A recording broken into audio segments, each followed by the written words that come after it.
Welcome to Conscious Dominance, a DSRX studio production. These weekly conversations explore how to approach mindful leadership and inner dominance within the powerful container of committed, intentional relationships. Join Eric as he invites new dialogues, sharing practical insights for how the craft of consciousness opens the aperture to love, serve, and connect with unwavering presence. We've got a special guest. As you can see, our podcast has always just been Andrew and I. But I thought for the beginning of season 4 that I'd like to add someone very special to me and add a new face. And because we're going to be having new faces on this, I thought the first one that I wanted to bring here was my bride, Rachael Dunville. She's a lot of things, but one of the things that I think the best way to encapsulate her is as an artist and as the creator of Aerosha. And Aerosha's, on its most basic thing, I think it's a place where you can explore the senses in a very embodied fashion, the deep intelligence of the body through movement and intimacy. And I think as a part of this, one of the things that's most close to her is power dynamics, and something that she's spent a life interrogating and understanding and having a sense of. And I thought today I would like to speak about all of our origin stories with power dynamics and really try to understand that as a way to frame this at the beginning of our conversation, go back to the beginning. And so I thought maybe we could even start with you, Andrew. And I'd love to ask you, how did you come to understand power dynamics? Like, what were the first early awakenings for you of longing for a life that, like, bringing awareness to this as even existing within us?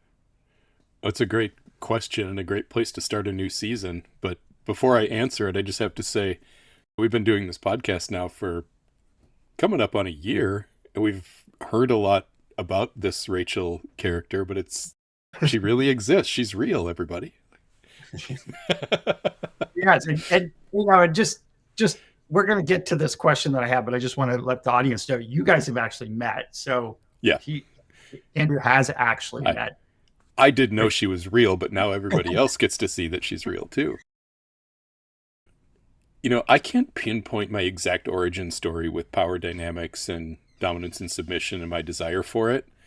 But what I do know is that, especially in my first marriage, like early on in my first marriage, when I felt very powerless in that marriage, I felt very lost.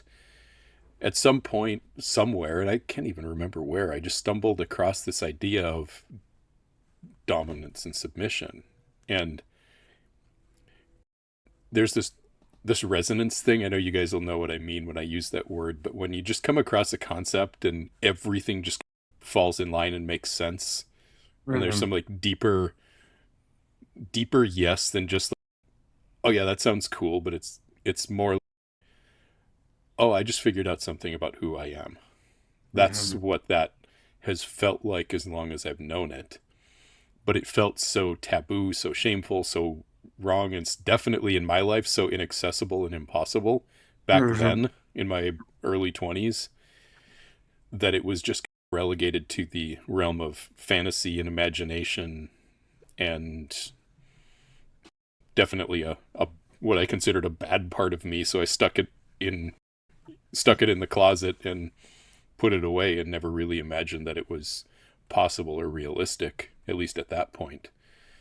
And so most of the first 15 years or so of my even understanding that these kind of power dynamics were a thing in some ways,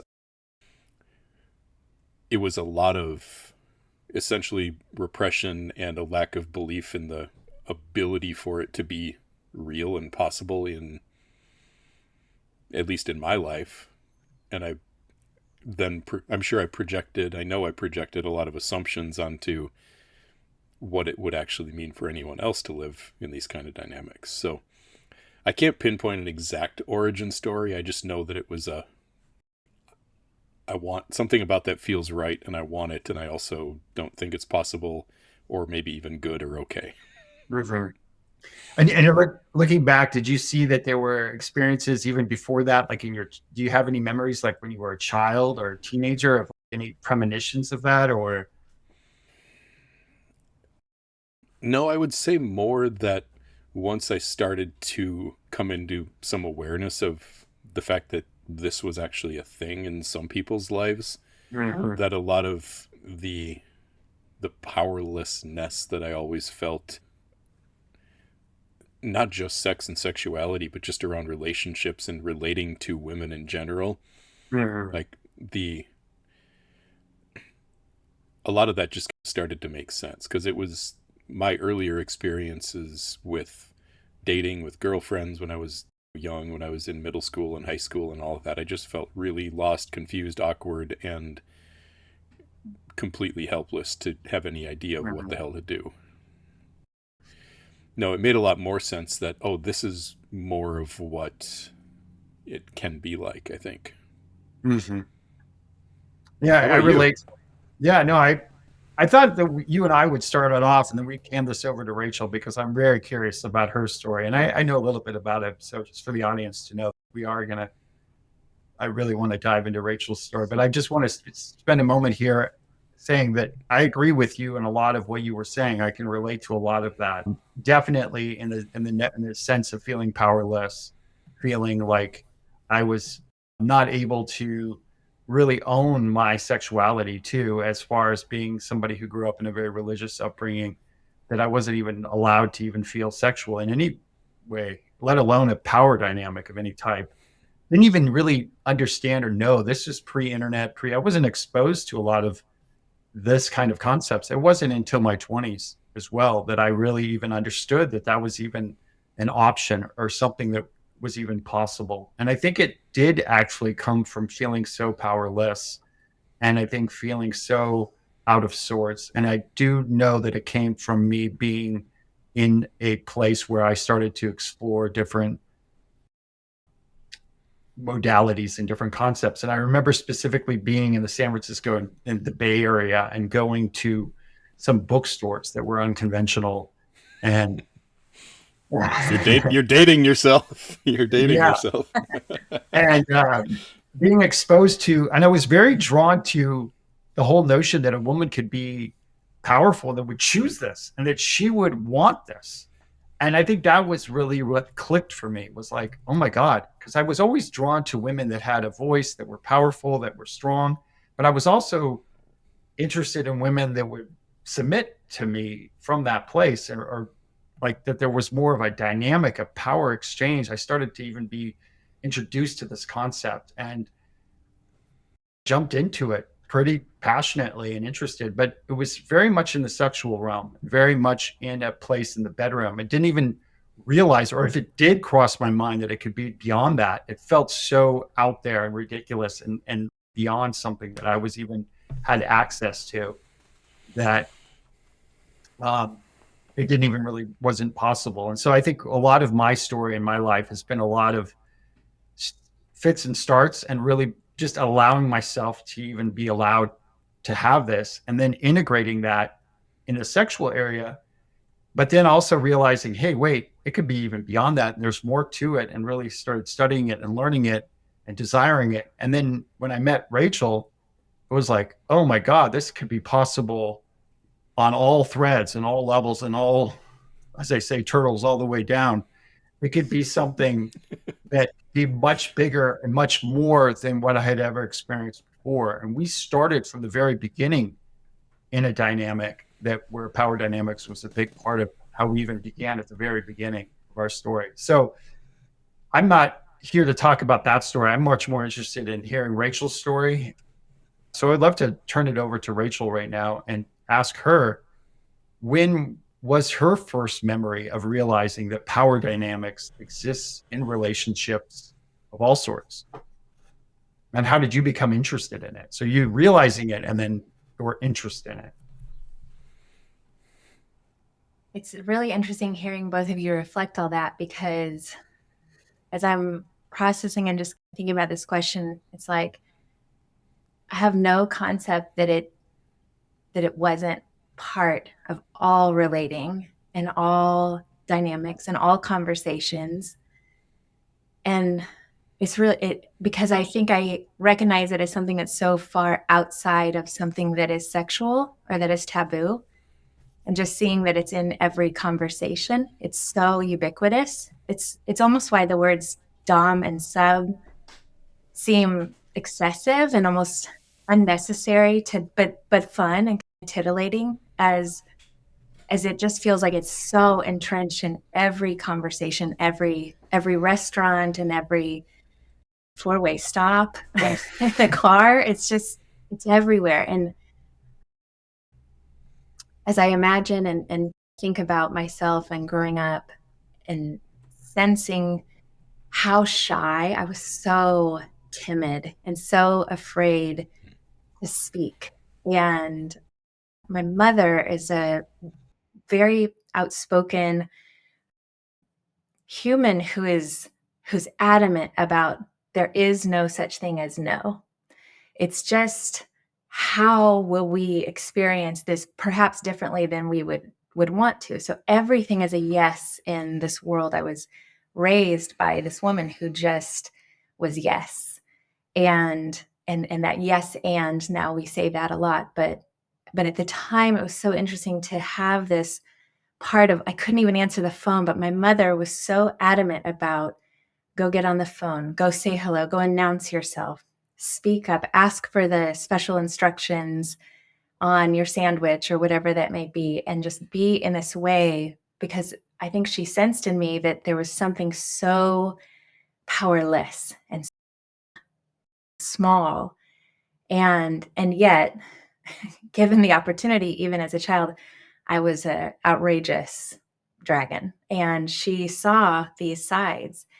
And I really thank her for being part of that voice. And I know that came from a dynamic in my parental atmosphere where she had a husband, my father, was very commanding and very powerful and very quirky and very loving and very creative and very emotional.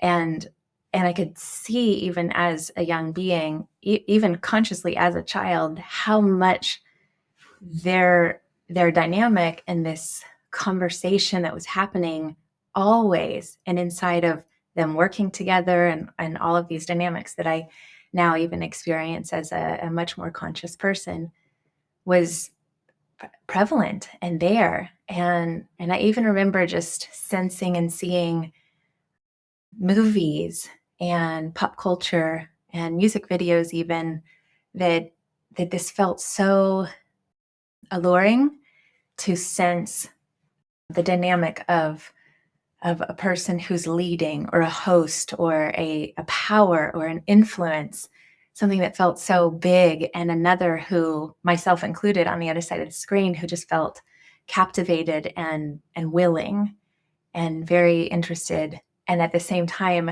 deeply desiring to be that also. And that threading between that felt really interesting and dynamic, and something you said, interrogate, that I at a very young age became, I would say, obsessed with interviewing people and asking about how who made decisions. I was like under 10 years old, asking married couples, who makes the decisions, who takes care of the money, who does the chores, who drives, do you always drive? And I remember just being fascinated by the myriad of answers.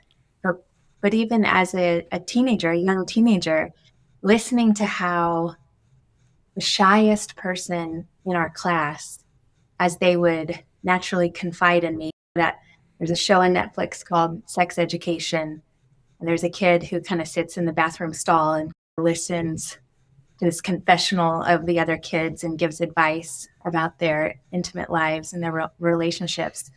And I didn't have a bathroom stall. I had a garage, but people came to my garage and asked advice. And we sat around and talked about intimate subjects. And I was the confessional booth as a young person. And so I would hear, without really, not so much there for advice, but more for just witnessing and listening and really just being there to respond and be a mirror to people, hearing them speak, this very shy person, about this very immense private life.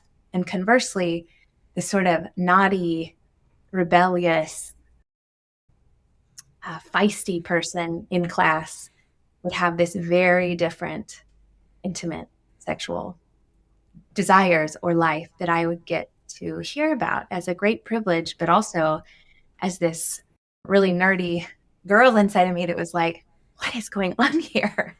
I was fascinated, and really still just love the subject and love hearing, especially to the ways that it fits in people's lives and pop culture and its influences, and just all the ways that various songs that I would hear, and I loved certain songs where it felt like this thing was happening. And it would just be so like, yeah, titillating. But I wanted more. And I have more to say, but Andrew, I want to hear what is on your mouth. Well, I was just going to ask you, like, how has that innate curiosity served you now that you're actually living in this relationship and this dynamic with Eric, and the ways that you two are living your day-to-day life now? That kind of innate curiosity that seems like it's a part of the core of you, how does that serve you in your life now, where you're living inside of a power dynamic? How does that help you, or maybe sometimes challenge? Mm-hmm. I love that, because it's both, exactly as you just acknowledged. The part where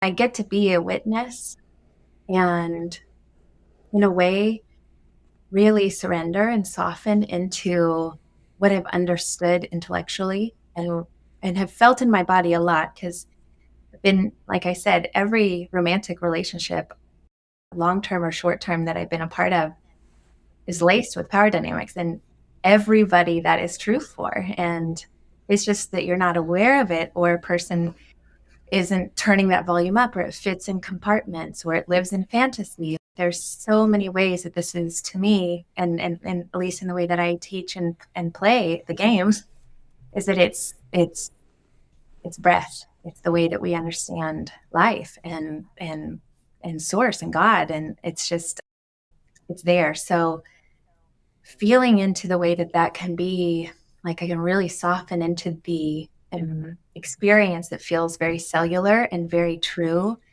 and to play with a player who's so willing and alive to the present moment, and is also a longtime studier and somebody who's been obsessed.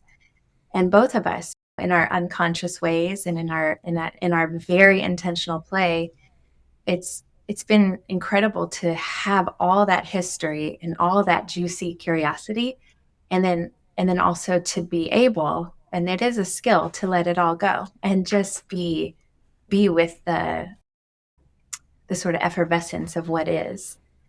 And especially as somebody who can be in that role that is entrenched in intellect, and really how to see that intellect as a place that can turn into bodied wisdom, and like get into the groove of that together between the two of us. But it's only in yeah, baby, that it's only in that it's only in actually feeling this in the red hot right now that feels so easeful and comforting. Yeah. I'm So curious. Go ahead, Andrew. You go ahead. I want to hear what you were going to ask. No, I was just going to ask, going back to your childhood, can you see how your childhood may have shaped you've talked a lot about observing it and thinking about it, and I know you definitely have a preference. And I'm curious, how did your childhood shape your preference? Do you think you came in preferring one side of that power dynamic over the other, or is that something that evolved based upon your upbringing? No, it's never been different for me, and this is where I get in hot water with some people sometimes, but the reality of how I see it is that it is inherent to being a male, to being, and the hormonal expressions and everything of the biology of a male to be in the dominant frame and in the, because masculine polarity and dominance line up very well. So for me, I think it's very inherently a part of being a man to be dominant. And I know some people really enjoy playing with the inverted polarity dynamics of male submission. And, you know, there's all sorts of ways that dominant doesn't always mean top when you're playing in scenes. There are all sorts of ways that you can play around with fun. But I think from an energetic perspective, I've always seen myself as the one wanting to lead, wanting to take charge, wanting to guide. And I think life and even the intense and inherent emotional sensitivity of a man, along with the testosterone and the drive, like these things all are very inherent to embodied dominance and a healthy masculine expression. They're all the same. So for me, I can see the things that happened in my childhood and the ways that my life went and the emotional pain that came out of it, all is a part of what informs solid dominance. And it taught me what I needed to know to be able to do this now in a way that is loving and healthy, but also very powerful and authoritative at the same time. So it's never changed for me, and it's always been like the interest has always been aligned with the top side or the left side of the slash, or however you want to say it. Yeah, I relate to that. And I feel like for me, a lot of it is in contrast. I think it's the pain of not being in power and the pain of not feeling integrated or allowed to be who I am and what I feel and how that is. And just the frequency and the feeling of the possibility of it was, I just remember how healing it was to even just know that it was possible. I was like and just to hold that possibility and potential of being in a dynamic such as this, I found it to be so reassuring. And then something that is a North Star, just coming back to home and coming back to myself and that. So Rachel, I'm curious for you, is that something that was always present to have a preference? Absolutely. But I think that I was a very, very boy crazy little girl, and I'm a very boy crazy big girl, and I am everything in between. I love the masculine energetic, and I have loved witnessing it in my family. I have loved and had, I would say, the absolute majority of my friends, my dearest and nearest friends, until I was well into my 30s, were masculine oriented and a whole gaggle of boys growing up. And so it felt very comfortable for me to be in the dynamic, also witnessing this sort of squirrely emotional swirl where oftentimes I would find myself being the sort of steady hand and the container for a whole bunch of drama as a young person, and noticing what that also felt like just from that place of internal study and some conscious conversations with people, what it was to be in that. And I'm talking about elementary school and up until I became a teenager and I had my first really official boyfriend. And that relationship was really defining for me as somebody who fell in love very early, very seriously, and had very few adults take me seriously. But we were in a very conscious, open, loving, aware power dynamic. And I understood these words of him being a leader and somebody who was so playful. We were kids, but it was so playful to have somebody be intentional in the way that I was to dress and how fun that was, and how immediately aware it became. It was such a relief. It is the only person I wanted to please and be fun about, and who probably even noticed what I was wearing.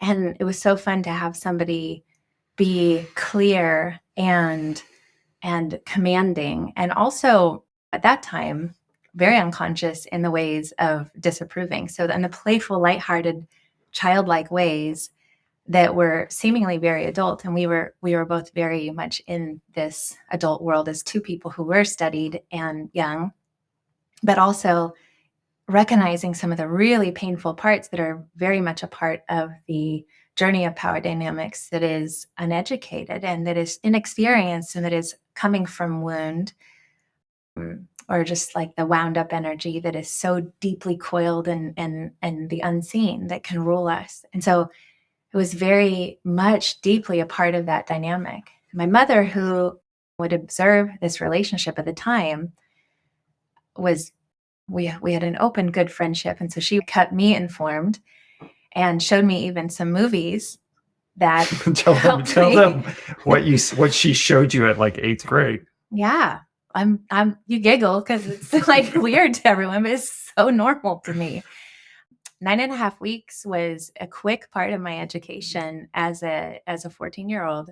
But she talked to me at that time at 14 about safety and about using my voice and about what feels good and what doesn't, and to really help me be in that place of an empowered, educated, I don't have to protect anybody's feelings, and also can do absolutely anything that someone else wants me to do as long as it feels good. So learning about consent, though that word wasn't used at the time, just felt really natural and was laced inside of getting my heart broken and feeling into all the immaturity of teenagers and like being a part of that and having her be a witness to me, and somebody who did not try to change that course, didn't judge it, saw me in my very early sexuality as a person who was expressive, but also was learning my own personal language with that,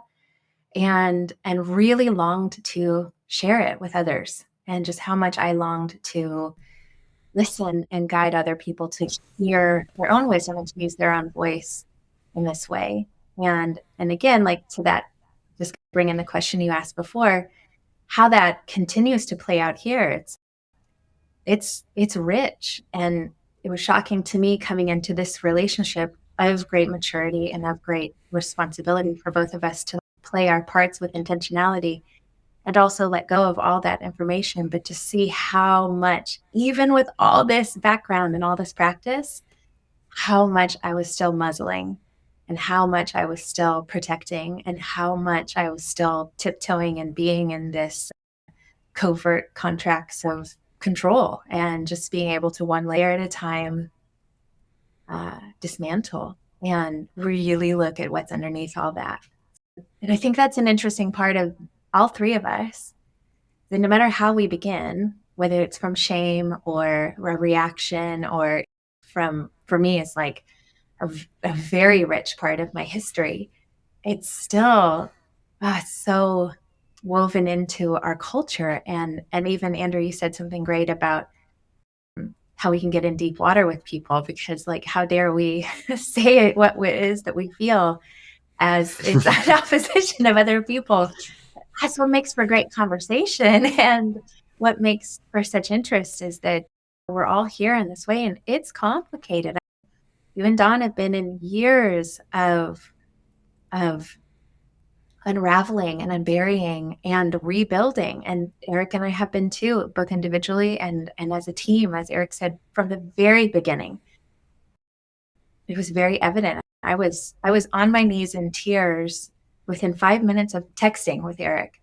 And I don't know the last time I was crying with anyone. And it was so revealing how blasted open and all intelligence disappeared. And I was raw emotion and completely exposed and completely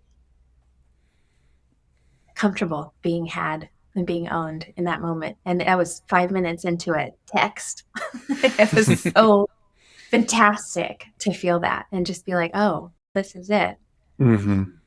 And what is it to move beyond just the bedroom experience of this, but into their everyday life? I think that's something that all three of us share, is really a commitment in a committed relationship, that this is not something that we do just in the bedroom, something that you and I, Rachel, have had in other relationships in the bedroom and in the sexual arena, but to take it, include that, of course, from that, but also to include that and bring that out of that and bring it into our everyday life. And a question that I think about, and I'm paraphrasing, Andrew, you brought this up, I think it was in an Instagram or something, of the expectation of what you might have when you got into this versus the reality. And so I'd love to put that out there for all three of us again, is what did we expect when we got into this kind of relationship? And if, for those that didn't hear Andrew, you speaking about this on Instagram, could you share a little bit about your expectation and then a little bit about the reality of being in this? And then I will do that. And then Rachel. Yeah, well, I just actually wrote about this yesterday, about how what I thought becoming a Dom was going to mean in my life was that I was going to have unlimited blowjobs and peace in my home. Finally. Nailed it. The two things that I've always wanted, now I'm going to be able to have because I'm in control. And like, oh shit, it's harder than just telling her what to do, because that can't actually impact how she feels, and it doesn't feel like it's any fun at all when she's just going through the motions and doing what she's told. The thing that's interesting, I think, and different about my experience than either of yours is I never had this inside the bedroom. I never had the kink experiences outside of a relationship. Dawn and I have been together for 16 years. Our 14th wedding anniversary is in a couple of weeks. And before that, I was in a 7-year marriage, and I got married at 21 and the first time. So I've really never been, I haven't ever had the time of my life, because up until I got married the first time, I was awkward and uncomfortable and didn't know what the hell I was doing, and really only had one other sexual experience before that. When Dawn and I started this, it was outside the bedroom. And then what it did is it lit up and made possible the exploration of it inside the bedroom. So I never really experienced dominance and submission from a kink perspective until we had worked out the power dynamics outside of the bedroom, which made a much better, more fun, more active, more alive, much kinkier time in the bedroom possible for us than we had ever had before, and way more pleasure, way more fun, way more orgasms for Dawn that are like, I say this to her all the time, it's like, when you come, I see God. the intensity that she feels with now is really brought into the bedroom from outside of it, and from the getting the power dynamics straight in alignment with our integrity and in alignment with our authenticity outside of the bedroom. Mm-hmm. I think that's the different approach to this that I've had compared to what most other people probably, how they go about this. And it's why I think it's part of what makes me a good teacher, because I help people sort out the other stuff outside the bedroom, because you can figure out how to fuck each other if you can figure out how to do breakfast on Tuesday. It's way harder to figure out how to do breakfast on Tuesday and keep those power dynamics straight. I don't know, for me it's just a different experience. That's why we love hearing it. Yeah, I know. I think for me, this is what this podcast is about. This podcast, I think, has helped me to understand and navigate and interrogate. I like that word, interrogate myself.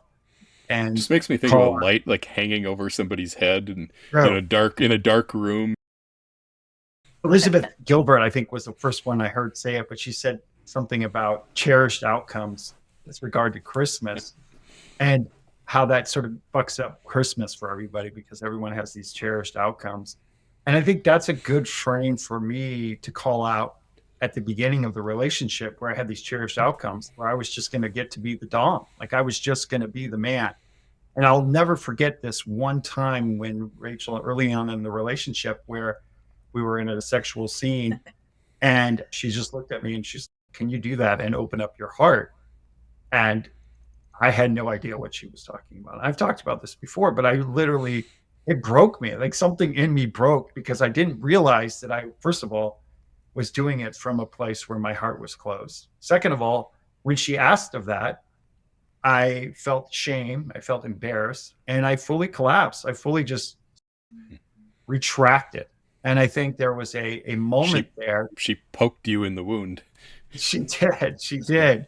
And I think the podcast for me has been this exploration of what actually is the process of moving from that early stage of unconscious dominance into another place called conscious dominance. And I think it's been this journey for me to go through this. And so the expectation was more of what the stereotype was. I had these cherished outcomes, which wasn't quite what you said, but similar in the sense that I was going to be the man and be the dom, and I was going to just be able to make things happen, and it was going to be able to be what you would think it would be. And the reality is nothing like that. The reality is much more complicated, much more nuanced, much more full of paradoxes and subtleties and growth and healing, and far, far more exhilarating and awesome and growing and powerful and regenerative and dynamic and vital than I could ever imagine. And a love that just keeps renewing. And I had no idea of the depth of love. I think that was something that I didn't realize that was going to keep.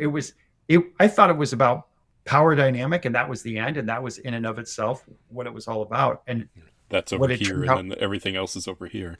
Over here, what that was just a container and a commitment and a value system to come back to myself. And in so coming back to myself, I came back to ever deeper, richer degrees of my capacity to love her. And I think that was a renewing sense of love and commitment and sacrifice that I didn't expect to experience. And I think that's why I'm passionate about talking about this publicly, because I'm like, I haven't heard people talk about this. Like, this is fucking awesome. This is something really, really magnificent and special. And so I want to hear from Rachel too. Like, Rachel, maybe even backtrack your experiences prior to me and then expectations with me, and then how this has evolved for you, and especially someone who's has so much of your own capacity to be consciously dominant and have a voice, and reconciling that in the swirl. And you hinted at that earlier, but I would love for you to just express your thoughts. Yeah, it's an interesting place to consider those origins, and even in earlier relationships as a hybrid. I had physical relationships. They all had something in common. They were all long distance. And it was absolutely my strong desired preference to be in long distance relationships. And I often would talk about it and analyze it, think about it, write about it, and how much I did not want to be in person. I loved the warrior weekends and these wonderful maximum 5 days together, but it felt so good to me to have a conscious awareness that I could turn this part and go into relationship, Rachel, and kind of come out of that and then be in relationship with Rachel. And I could really sense the part of myself that was leaving and departing to go into what wasn't at all a character. It was a nuance of myself that felt very much like home, to be in stepping into a different space, often a physical space, and with a different person, and to really be home in the dynamic where I got to be in the softer side of a power dynamic, and oftentimes have people host me and make decisions, and I'd be at their home or in their town, or we would travel, and to be able to be in that. And I loved it. And I didn't want to go places that were familiar. I love the novelty. And I can see, again, looking back to my youth, my 20s, and even some in my 30s, to be able to, oh, I see what I was doing there. Because then as I would come back into the space where I was in relationship with Rachael, I was hosting and very aware and teaching people about what it is to be able to hold ourselves and the side of every human, myself, a woman, in this feminine side of self and this masculine side of self, and how to be with the layers and the different places of nuance or healing or regeneration and really just recognition, to be able to know myself so well and then go practice it. And I loved going to practice these different layers. But that also created a split. And there was a time when I really enjoyed exploring, recognizing myself like I absolutely cannot be with men who are soft like me more often than not. And being able to see that I rarely attracted men like that, but they would often become like that. And so I was like, I'm the common denominator here. That would be my influence and the way that I am showing up in those relationships. And this is in my 20s. So I would be very curious to see, what am I doing here? I didn't have books. I didn't have places to read. I didn't have people to talk to. I was just experimental, like being in my own laboratory of creativity and of receptivity and of intentionality. So how to really play with that. And one day I intentionally went to find a stranger online who could be in conversation with me and have them be intentionally dominant and caring. And what would that feel like to have someone inform me of my day? And what would it feel like to have someone claim and cater and really host and guide through the experiences of who I was? My request was to have someone who we didn't share pictures, we didn't share media. I just really wanted to feel contained and led. And I was very curious, what would that feel like without physical sexuality, or without there being any faces or any names, and just in that place of experimentation. I thought that would be very special.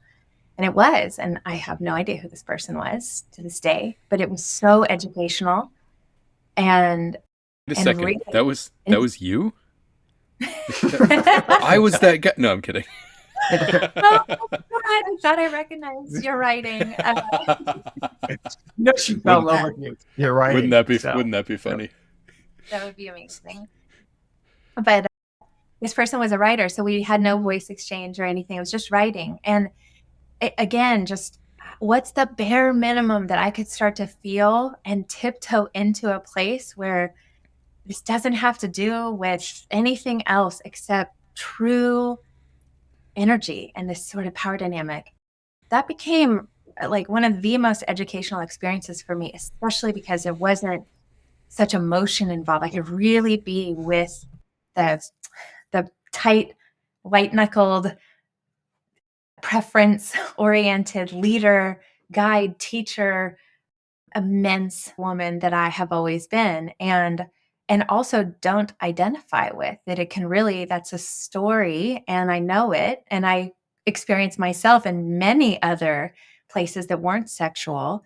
In fact, majority of them were not, but those were also fun when they were. So how does all this fit together? Because I can feel that this exists very much outside of this sexual container. And so I learned a lot there, and also came to a moment not too far after that time. And after we had that contact maybe lasted 6 months, 6 powerful, insanely arousing, outrageously activating inside of me to be like, wow, is this mental for me? Wow, does this live in a place of something that is so far beyond physical and so detached from the human delivering or dispensing that guidance And poof, did I come a better version of myself. And this person, I don't even say man, right? Because I don't know who it was, but we can't know. But it was a person who really guided me into one of my best versions of myself. And I had a lot of success during those years because I grew into something that I was really proud of. And I felt so soft. And that did not feel confounding, but I wanted it to be more sustainable and can't do that alone. And became very curious, especially while teaching at Aerosha very successfully, how so many other people identifying in the feminine, but really acting and animating in the masculine, were having a similar experience to me and coming into these partnerships with a different awareness and not really having great tools and certainly no conversation for it at the time. And so enter into the space now where I love what Eric said, and I would echo so much about the depth of love and consideration. But what I would say is how slow the process is. I can't stress that enough also as a teacher, as we all are here, just how much you can't quite amplify the message enough of how gentle and how slow and how uncomfortable and how wonderfully, just death and rebirth and death and rebirth. But the slowness of it, to be able to unlearn everything and for Eric and I both to be so humble, to be able to come into it with, certainly, I agree with you, Andrew, it's so much a part of everything I believe. Sex and pleasure are the outcome. They're what do you always say? The byproduct of all this other stuff. And that's true even with great food and great other ways that we can experience delight in our bodies. But it's all that other stuff that we get to practice so much. And again, power dynamics exists for us all, and bringing that into front and center in our lives, all of our lives, and really being with that, and how that can influence all decisions. Dinner on a Tuesday or setting the table, just those smallest details, every decision, it doesn't have to be made by me, but that expression that can constantly be coming through me. And really, that's been one of the most surprising things for me is it's so nuanced. And these words, I heard them so many times, but until living them year after year, is to really be in that space of how much my preferences get to be information that is held and that is metabolized and created into the next experience, not by me. And that we both play a role inside of that braided blend of how Eric is a very expressive, emotional person. And there's no part of him that's a stoic or a wall. And that time that he's referring to with his heart being closed, there was a part of him that believed it could only be accessed from this place of this external metal arm that came in to come be part of it. But instead of it being really attached into the heart and into the layers of the human and the spirit and the incredible being that is full of wound and does come in that dominant way at times from the history that is immature, and also, wow, this wave of being and the intentionality, the intelligence, and the true electricity that is a very divine current inside of us. Incredible to weave.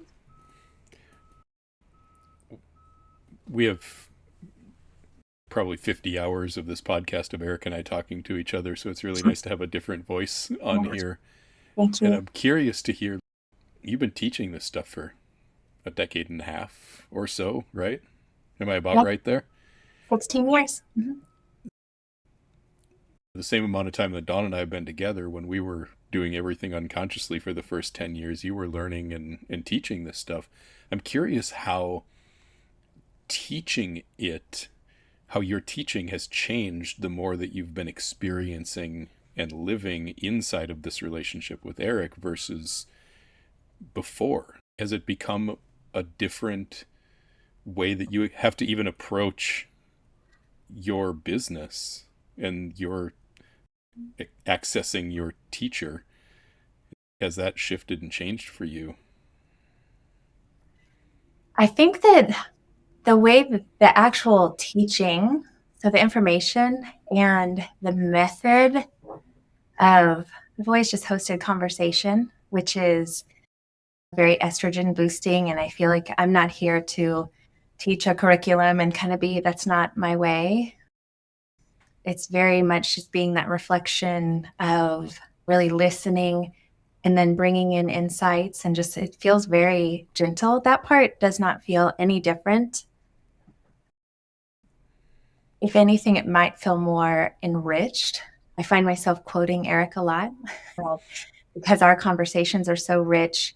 It's influencing some depths that we hold and that we navigate. But the part that is unrecognizable is the part that no one sees or hears, which is the way that I show up inside of my day and what I do pre-call or post-call. And I don't host as many calls as I did.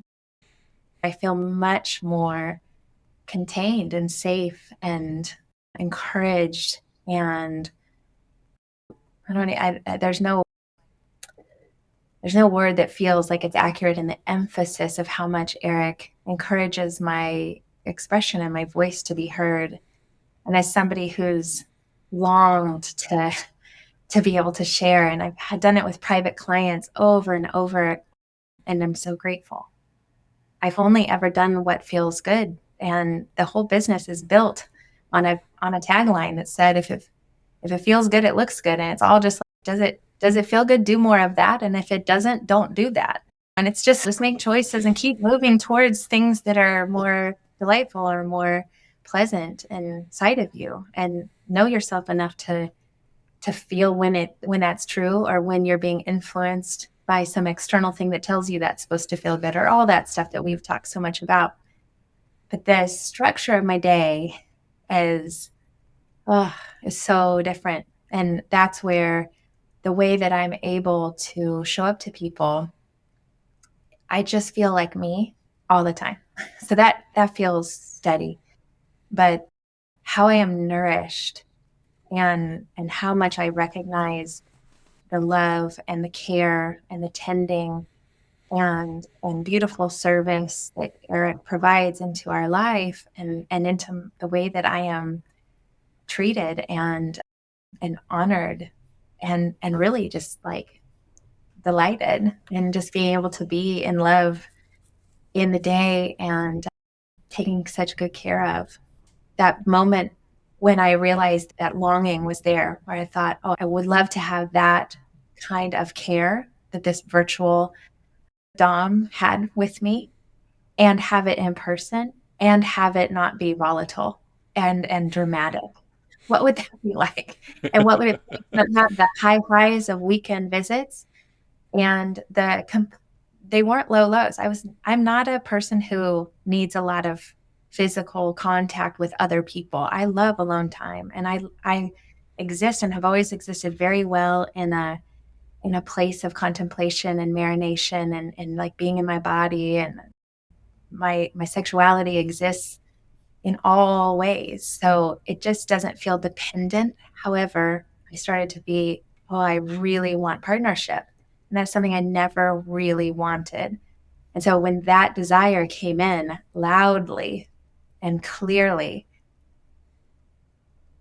I began to pull an incredible human who is absolutely that match to me into my world. And he had this similar desire and pulled me very much into his orbit. And we found each other, which is another podcast another day. But to be able to notice that the ultimate thing I craved was this dynamic, this caretaking, and this way that we can love each other through the various ways that we show up in our voltage. And I think I've always dated men who are very threatened by what I do for a living and what I had to say and how powerful I am as a sexual being, as an electricity coming through the line. It's amazing to be with someone who's, what else you got? Bring more. Come on. Give me more. Let's go. Is that it? Is that all? is that all? Bring that and let's share more. We have more. Let's do more. Let's talk about this. And it was like, what? I want to share That's you. really changed a lot. Yeah, I want to share you. You do. And that's very different. And naturally, as a woman, been aware of how to stay safe. And so for both of us to encourage each other to be here, to be able to bring our story more and more into not just to one-on-one clients and my friends and my family, we're all aware of this, but to really bring that into something that feels like a much bigger dynamic that is laced into all. But how can we bring that more front and center with intention and with consciousness? And I'm glad you're both doing that. The world needs these voices, so I'm glad that you're using yours. Well, thank you, Rachel. I look forward to having you again. Is there anything more that you'd like to share with the audience before we call this? I just know that if we give Rachel an open-ended microphone, she'll always have more to say. She's full of wisdom. I can't wait to listen to the episodes of these that don't include me. That's going to be so fun. I never listened back to the ones that I was a part of because I've already heard those. I'm excited to hear what the two of you speak about together, and yeah, I'm excited to hear more of your voice, Rachel. Thank you, Andrew. It's been a pleasure. Thank you. You're welcome. Thank you, everyone, for listening. This is season 4 of Conscious Dominance, and thank you for coming along with this journey with us so far. And we look forward to more episodes with Rachel and with other guests that we'll be having on this show, and Andrew as well. So thank you, everybody. Andrew. Thank you for being here, Andrew. Good to see you both. Yep. Thank you.